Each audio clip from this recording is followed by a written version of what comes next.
Well, as we get started this morning, it's Memorial Day weekend, and obviously there's so much that goes into that.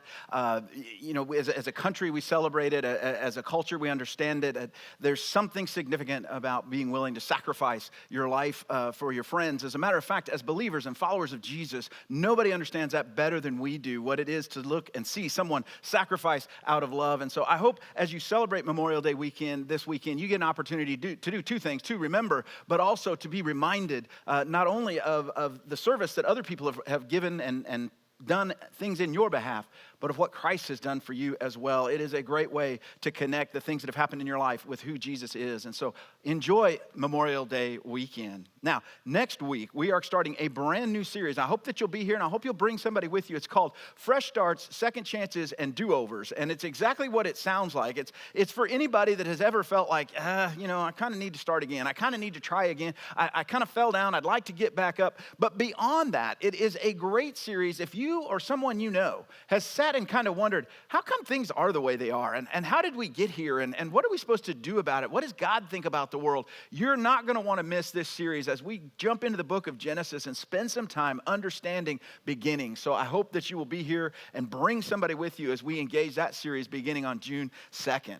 But for today, I want to take you to a different place. I want to take you to the southeast coast of Alaska, because on the southeast coast of Alaska is a 15,000-foot peak that goes by the name of Fairweather Mountain, with huge ravines and granite walls. And it is a spectacular view. I mean, it is something that is just kind of impressive and inspiring to look at.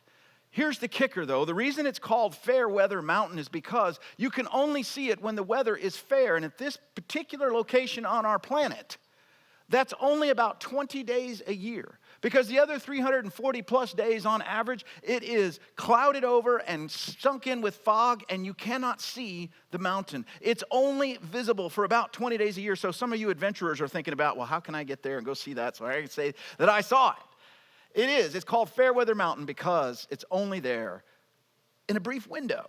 And John Eldredge, who wrote a book called Fully Alive, has a quote about this I wanted to share with you, because he took that idea and he applied it to his own heart, and I think to a lot of our hearts, when he said this: 20 days a year, that sounds like my life.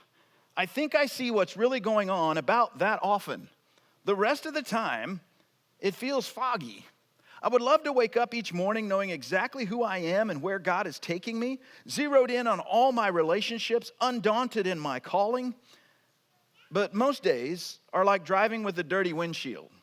I make out the shapes ahead, and I think the light is green. For a lot of us, we can identify with that. Yeah, that sounds about right. I'd love to have a heart fully alive, but it feels like a lot of times it's kind of foggy, and it's kind of hard to see, and I'm not always sure what's happening. But before we get too far, we actually have to kind of pull back and define that word heart, because that can mean a lot of things, especially the way we use it. We use it in a lot of different ways. Heart could be the physical thing in your chest that's literally pumping blood all the time. And by the way, do you know the worst thing to hear during an open heart surgery? Anything. You don't want to hear, your chest is wide open. You don't want to hear anything. You don't want to hear anything. So that's one kind of heart. There's another kind of heart, the time we talk about, we've fallen in love with someone, we've given them our heart, that they have our heart, and it's a romantic love kind of thing. And it takes me back, some of you single people, you'll probably want to use this line. You meet somebody and you tell somebody, you must be a defibrillator. Well, why is that? Because you're sending shockwaves to my heart, baby. Right? Yeah. Yeah, I was really good with pickup lines. That's why I had one girlfriend. But then there's the other kind of heart, the real kind of heart, the spiritual heart, the one that Jesus talks about, the one that actually is the seat of everything. And there's some things that Jesus promised about our hearts. Jesus promised that he would never leave us brokenhearted. He said that he would never reject us, that he would never forsake us. In other words, Jesus is never going to give you up. He's never going to let you down. He's never going to run around and desert you. Some of you know the Rick Owsley song. All right. No, it's time. We got to be serious. What about our hearts? What about that spiritual heart? You see, what it is it's the hub of your life. Like every decision you make, it starts there. Every choice, it starts there. All your good intentions, your bad intentions, they all come from your heart. And I don't know if you've ever thought about this, but the moment you are most proud of, that started in your heart. And the moment you wish you could erase, that started in your heart too. Everything starts in your heart. And we've been talking about blind spots these last several weeks. We've been talking about these negative emotions that can kind of creep in, and not only are they in our blind spot, they can end up blindsiding us. I mean, we didn't see it coming. We didn't know it was happening, but anger and pride and frustration and despair can kind of work their way in there and really mess us up. But we never actually talked about, how do you keep that from happening in the first place? We just kind of assumed that we've all got these blind spots and they're all going to get us, and how do we respond when it happens? How did they get there in the first place? And is there anything we can do to actually keep them at bay so that they don't show up? And there's good news on that front. Because the wisest man who ever lived, his name was Solomon. He wrote about this in Proverbs chapter 4. If you've got a Bible, we're going to be in Proverbs 4 and kind of look at what he had to say. But one thing you need to know is Solomon struggled with this too. I mean, he was wealthy, he was wise, he was considered this amazing ruler, but he struggled with his heart, just like you do, just like we all do.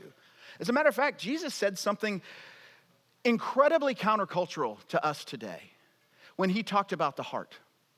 In Matthew 15, Jesus said the heart is where evil thoughts, adultery, murder, stealing, lying, slander come from. Which sounds crazy to us because we've all grown up, and at least I did, that you need to trust your heart, you need to believe in your heart, you need to do things with all your heart. And here's Jesus over here in Matthew 15 saying, actually, the heart is the source of a lot of things that hurt you and hurt your relationships, that ruin you and ruin the lives of the people you love. He's saying the heart is where that stuff starts, which is, I don't know about you, it makes me uncomfortable, and it's a little scary that Jesus would talk about it that way. Because again, we're so used to hearing, follow your heart, trust your heart, you know what's right in your heart. And Jesus would say, not so fast. So what did Solomon actually say about the heart? Look at Proverbs chapter 4, verse 23. And we're going to get into some specifics, but we got to start at the top. And he says, above all else, no matter what else you do, guard your heart, for everything you do flows from it. Everything you do flows from it. And we'll look at a couple other verses here in just a second, but your heart is the center of who you are, and it is the reason you do the good things you do and the bad things you do. And that's where he's starting. He's saying, instead of worrying about the behavior, instead of worrying about the situations and circumstances, why don't we go to the source? Your heart is the source. But again, it wasn't just Solomon that talked about the heart. And it wasn't just Jesus that said the heart is not always something to be trusted. There was a man named Jeremiah that was a prophet, and he said the heart is the seat of wickedness, that it's deceitful and that you can't trust it. Which again, just goes counter to everything we hear. David, who was a man after God's own heart, prayed multiple times, God, would you give me a new heart? God, give me a clean heart, a different heart, because the one I have, it isn't working. And so if you combine that with what Jesus said, we're in trouble. If we have this heart that is ugly and dark and has all these blind spots and blindsides us and gets us into trouble and causes all these problems, we are in trouble. But there's actually really, really good news too, because that wasn't all Jesus had to say about the heart. The good news that Jesus brought was this, that because of his death, because of his resurrection, that if we confess our sins, if we believe in him and confess with our mouth that he is our Lord and we follow him, that he will give us a brand new heart. And not only that, I mean, that's amazing, because sometimes we tend to think that following Jesus means being saved. And being saved means I get to go to heaven. And those things are true. But what's even more true and more important today is you get a new heart and a new life today. That you are reconciled with God today. That you live differently today. And that's what he's saying, is you get a new heart today. What's even more fascinating is he takes it further than that. We find out later that this brand new heart, that we can actually make a trade. We can trade our anxiety, call it whatever you want, fear, depression, discouragement, anxiety, uneasiness, edginess, pick whatever word you like. You can trade that for peace with a new heart. And Jesus takes it even another step, and he says, I will guard your heart with peace. So we know we have this heart problem, this old heart. And let me be honest with you, that old heart, the way we described it, that one's not worth guarding. It really isn't, because that's where all the bad things come from. That's where all the bad things originate. That's where all the negative, hurtful things we do to ourselves and we do to others, that's where it comes from. So it's not worth guarding. But this new heart that comes to anyone who becomes a follower of Jesus, that is valuable. That is precious. And what do you do with valuable, precious things? You guard them. You take care of them. You build a hedge around them. You make sure that nothing can get in there and nothing can ruin or spoil this. And Jesus says, I'll guard your heart with peace. But, so we're about to find out from what Solomon teaches us, we have a part to play too. We're not spectators. Our job is not to put our feet up on the desk and just, okay, Jesus is on guard. I don't have to do anything. It's all up on him. He's going to do it all. It's not that he can't do it, but he invites us in to be a participant in this, in guarding our heart. And here's what you need to know. This isn't about earning anything. This isn't about behavior modification, like I need to be a good person and check boxes and do good things. It doesn't have anything to do with that. This has to do with guarding something valuable that was given to you. So guarding your heart is about strengthening your soul, okay? It's not about shrinking your sin. Yes, your sin will shrink, but that's not the point. The point is to strengthen your soul, to become who Jesus created you to be, and to guard that valuable gift that he gave you. Yeah, your behavior is going to change because you're a different person. But the point isn't changing the behavior. The point is becoming the different person. So how do you do this? Solomon, chapter 4, verse 24 this time. He says, keep your mouth free of perversity. Keep corrupt talk from your lips. Let your eyes look straight ahead and fix your gaze directly before you. Give careful thought to the paths for your feet and be steadfast in all your ways. Do not turn to the right or the left. Keep your foot from evil. That's how you guard your heart, according to Solomon. And he gave it, there's a lot there, but it kind of breaks down into about three different ideas, three pretty simple ideas. The first thing he talks about is our words. He says you actually have to pay attention to your words, the words that come out of your mouth. That your words matter. Your words actually, as we learn in other places that Solomon wrote, have the power of life and death. Your words have the power of life and death in them. So what do they sound like? And I know that sounds kind of weird, but if you rewind the tape of your life, just go to yesterday. You don't have to go that far. What were your words like? Usually, they break down into two different areas. They were either encouraging or exhausting. Those are pretty much the options. You can say, well, not everything. I mean, some things are neutral. Yeah. Okay, a few of your words are probably neutral. But most of them break down to either being encouraging words or exhausting words. Now, what are the words that you used when you talk to other people? And why does this have to do with guarding my heart? Very simple. Your words reflect what's going on inside you. And if what is inside you comes out, it comes out in your words. The way you talk to other people. And for some of you, if you're like me, it's not just how you talk to other people, it's how you talk to yourself. Because some of us, we say things to ourselves we would never say to anybody else. We're like, I would never say that to another person. I would never say that to my spouse or my friend or my child. I would never use that kind of language. But I talk to myself that way. If you want to guard your heart, you have to pay attention to your words. What comes out? Is it encouraging? Is it building up? Is it loving? Is it pure? Is it admirable? Is it excellent? Or is it exhausting? It's complaining. It's criticizing. It's bitterness. See, your words have a lot to do with your heart. They reflect your heart. And so if you start to monitor your words, guess what's happening? You're monitoring your heart. And initially, I'll be honest with you, it's not going to feel like it. I want to say, but I'm not going to. I'm guarding my heart. Because if you want to say and stop yourself enough times, pretty soon you don't want to say it anymore. Because you're guarding your heart and you realize this valuable, precious thing that Jesus has given me, I can guard it. And one of the simple ways I guard it is by paying attention to my words to other people and my words to myself. So that's the first thing he gives us. It's very simple. What's coming out of your mouth? Second one he gives is a little more involved. It says your focus drives your future. Your focus drives your future.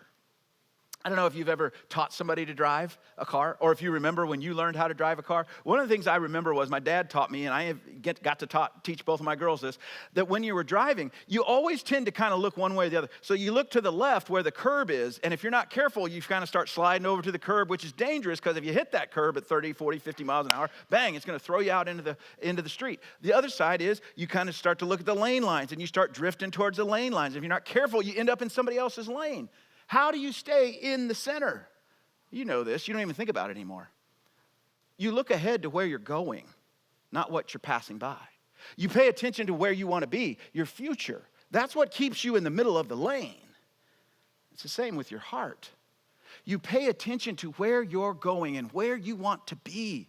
My focus is on Jesus. My focus is on his kingdom and his righteousness. That is the purpose and direction of my life. I want to be with Jesus. I want to be like Jesus. I want to live my life as though I was Jesus. What he would do in my life, in my circumstances and relationships. That's my focus. And when I keep my focus on him, I guard my heart. I don't get distracted. Because you know this. The longer you look at something, the longer you want that thing. Whatever it is, it doesn't matter. The longer you look at something, the longer you want that thing. It could be a hobby that you really enjoy that turns into an obsession. It could be things that you love to own and money that you love to have that turns into greed. It could be substances that you indulge in that turn into addiction. I mean, you know exactly what I'm talking about. The longer you look at something, the more longing you have for that thing. You can't help it. You can't stop it. And there's power in that when you focus it on Christ. There's destruction in that when you focus it on just about anything else. That's how you help guard your heart. Jesus sets the direction. Jesus sets the path. I'm going to stay focused on him. And that leads to the third thing. So we're going to pay attention to the words that come out of our mouth.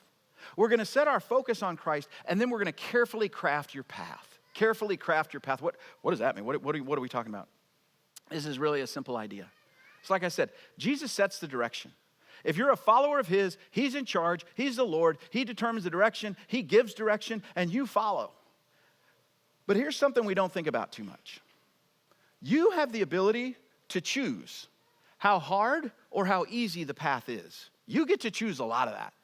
You make choices along the way as you follow Jesus that either make it harder for you to follow Jesus or easier for you to follow Jesus. And here's the kicker. You need to make those decisions before you get in those situations. Because when the heart is under pressure, and you can write this down, it is a stinky decision maker. It just stinks at making decisions under pressure. It doesn't do well.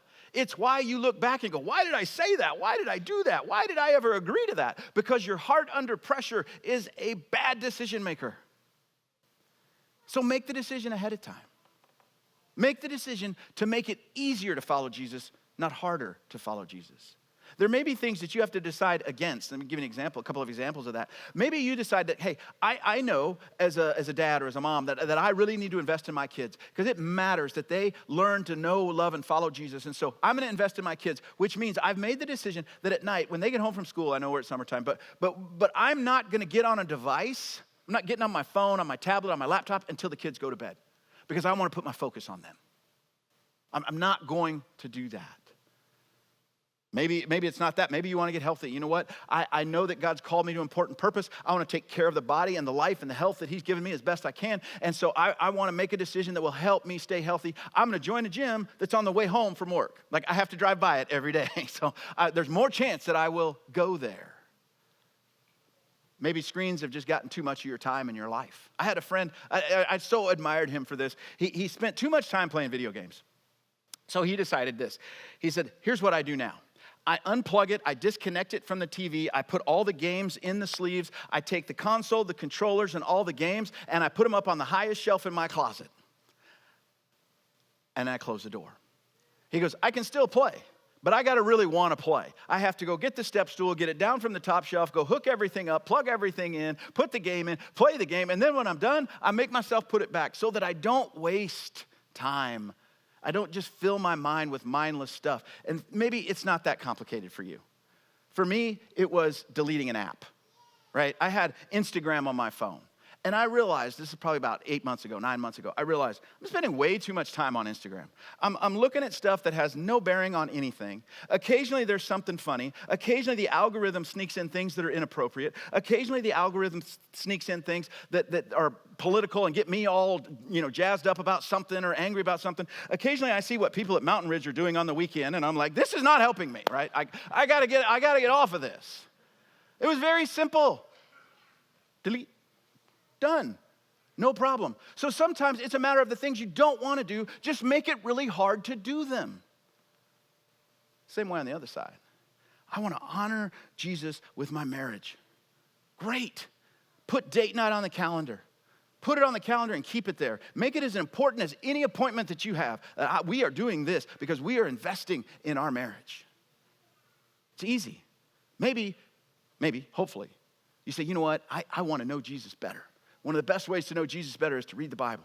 So I'm going to leave an open Bible on my kitchen table every morning. And so instead of sitting down and scrolling with my coffee, I'm going to sit down with my coffee and I'm going to read what Jesus has to say to me today.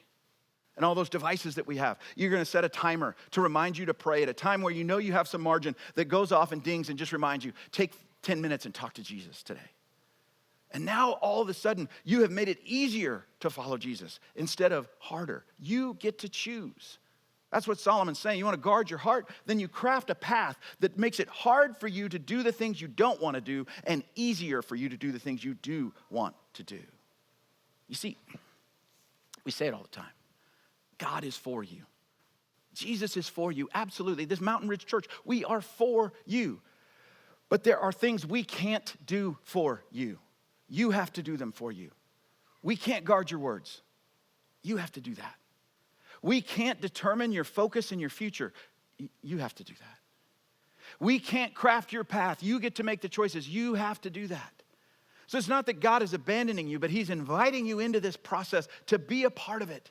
And he's saying, I'm going to give you something incredibly valuable, and I will guard your heart with peace if you will give me your anxiety. But you have a role to play too. You have to guard some of it. If it's valuable, it's worth paying attention to.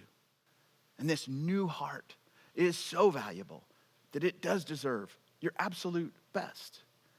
But what happens? What happens when something sneaks by and you let your guard down?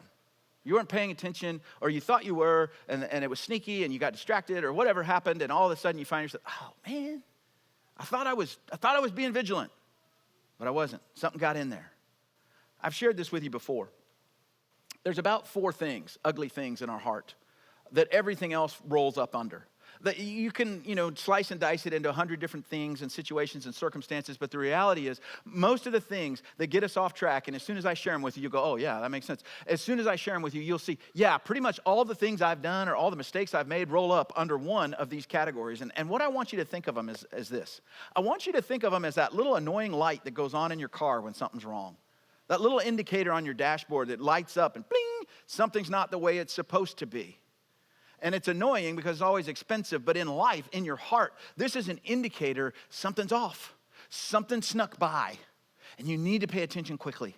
Don't let this thing sit here and fester and turn into a big problem that is in your blind spot, that blindsides you. Don't do that. Pay attention, deal with it right now, right away. The first indicator light that goes off is feeling guilty. If I feel guilty about something, because guilt means something. Guilt means I owe you. You know why I feel guilty? Because I did something to you, left you out, hurt you, whatever it is. I did something to you, and now I feel like I owe you. That's why I feel guilty. And guilty is that dashboard light that comes on. When you feel guilt, it comes on and it says, boop, you need to do something. Something snuck by, something happened, something you didn't want to do, some person you didn't want to be, whatever it is. Bing, bing, bing. Something's going on here. You feel guilty. And guilt means I owe you something because I hurt you or I disrespected you or I took you for granted or whatever the case may be. So what do you do when you feel guilty? It's really simple. How do you deal with guilt? How do you respond when that warning light goes on? You confess. You go to that person. And not one of these, I'm sorry if anything I said made you uncomfortable or feel bad about yourself. That was not my intention. That's not an apology. Or blaming them. The way you took it, you see, it was a joke and it was really your fault that you're upset. No, that's not an apology either. Here's what I did. I was wrong. Would you forgive me? That's it. It's very simple. It's a confession. And when you confess, when you have that sense of owing someone else and you confess because that guilt is indicating there's a problem and you do something about it, you go to that person, confess, and you ask God for forgiveness, and you know what? The guilt goes down. It's an indicator. It's telling you that something is off. So there's guilt. Guilt means I owe you. There's another indicator that flashes. It's anger. When I get angry. When I feel anger because I didn't get what I want, because things aren't working out, because something's not happening the way I expected it to be, because of the way you did this and you said that and you treated me this way, it made me mad. Anger means you owe me. You owe me. You did something that I didn't like and now you owe me. Now, whether I'm right or justified in my anger is a whole other question, but I feel like you owe me something now. So what do you do about that when that indicator goes off? When you realize that you're angry, something slipped by, you had been guarding your heart, but it snuck in, and now I'm mad. What do you do when you're mad? It's just the opposite of guilt, actually. You forgive. Well, they didn't ask for it. Doesn't matter. We're not talking about their heart. We're talking about your heart. You forgive. You say, well, it's not that easy. I was really hurt. I was really upset. I don't feel like I understand. I absolutely do. Because I battle the same things. I get angry too. And I have to go back over and over and over and over and over and forgive the same thing and the same person over and over and over. And you keep forgiving. Here's the indicator. Here, coming on that you're angry. How do you know when you're done with anger? When you keep forgiving and you get to the point that you're not mad anymore. That's how you know you've made progress and you got your heart back on track. So there's guilt. There's anger. There's another one, is greed. Like I said, pretty much everything in our heart falls under one of these four things. I'm going to give you the last one here in just a second. But greed is something we all understand. It's a selfishness. It's an entitlement. It's I got to get what I want, what I need, what I deserve. Greed means I owe me. In my mind, I owe myself something. I should have that. They shouldn't have that. I should have that. I deserve that. I've earned that. I'm entitled to that. Somebody should give that to me. I've worked hard enough. I've done enough. I've given enough. I want. Greed means I owe me. What do you do when that indicator is going off? You give. You give. And I'm not necessarily talking about giving to the church, although we're happy to take it. But you give. How do you kill greed? You just keep giving. You give more than you should. You give longer than you think you should. You just keep giving until that greedy feeling, that indicator light goes out. And it may not be money, it could be time, it could be attention, it could be emotional investment, it could be all kinds of things. But you just keep giving until the greed goes away. Because that indicator light came on and said, hey, there's a problem here. Last one. Jealousy. Jealousy is when we look around and we compare. Jealousy is when we look around and we go, why do they have that? How come I don't have that? I deserve that. Like I said, it's kind of close to greed, but it's a little bit different because jealousy wants to take it away from somebody else. And jealousy means, this one's a little scary. Jealousy means I'm feeling like God owes me. He owes me something that he didn't give me. God owes me the reward. God owes me the relaxation. God owes me the money. God owes me the opportunity. God owes me whatever it is. It's that God owes me something. That indicator light starts going off that I'm jealous. Something snuck into my heart. What do I do when I'm jealous? You celebrate somebody else. You compliment somebody else. You praise them. You make a big deal out of them. You celebrate all the good and great things that they've done. And you're like, how in the world does that help me when I'm jealous? Because I don't feel like doing that. And I'm not even sincere about that. How am I supposed to do that? You're guarding your heart. You're excluding jealousy. And here's how you know when this goes away. This one's a little more intricate. It's not so much that the jealousy has died down. When you keep celebrating and complimenting and encouraging and building up someone else, and you realize you've gotten to the place where you're not forcing yourself to do it, it's actually sincere, you've dealt with the jealousy. I really do want good things for them. I really do appreciate the work they're doing. I really am excited that they got that opportunity. I really do appreciate the fact that they got that job or that they graduated, whatever it is, that they got it and I didn't, but they did, and I'm happy for them. When you find that you're sincere, you've placed the guard back over your heart. And again, this isn't about being a good person. This is about strengthening your soul. It's about accepting the invitation that Jesus has given you, this new heart that he's granted you. It's valuable, it's precious. I will guard it with peace. Will you be willing to guard it? And all of a sudden, the talk about blind spots and getting blindsided kind of calms down. Greed, jealousy, anger, guilt get quiet. And this valuable, precious heart that he's given me, this new life that I live, it's different. It's almost as if when I walk in, things light up. It's almost as if when I come into dark and stale circumstances, they get brighter and better.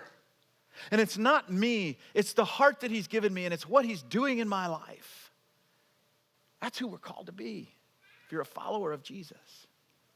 And that's what it looks like to guard your heart, and that's who we are. That's who we want to be. I don't know if you've ever used Google Maps on your phone or to drive somewhere or get somewhere. This astounded me. Google Maps is updated 200 times, not an hour, not 200 times a minute, is updated 200 times a second. From satellite images, individual people, car cameras, traffic cameras, phones, all the stuff people travel along that don't know to turn their notifications off because the government's tracking them, all that kind of stuff. All that stuff. 200 times a second, Google Maps is updated because they don't want to be wrong. They're guarding their integrity that our maps are correct. See where it's going. If your heart is valuable, it's the most precious thing. It's the source of everything. Guarding my heart gives me vibrant life. It's worth paying attention to. And if Google can pay that much attention to having their map right, how much more, as followers of Jesus, should we pay attention to having our hearts right? Would you pray with me? Father, thank you that wise people struggle just like we do. That your wisdom is good thousands of years ago and good today. And Jesus, I thank you that you invite us in to this process. That you give us peace and you give us an opportunity to think about our words, to set our future, and to make choices. And Father, on behalf of all of us this morning, a very simple prayer. Would you give us wisdom? Would you give us courage? And would you give us strength to guard our hearts?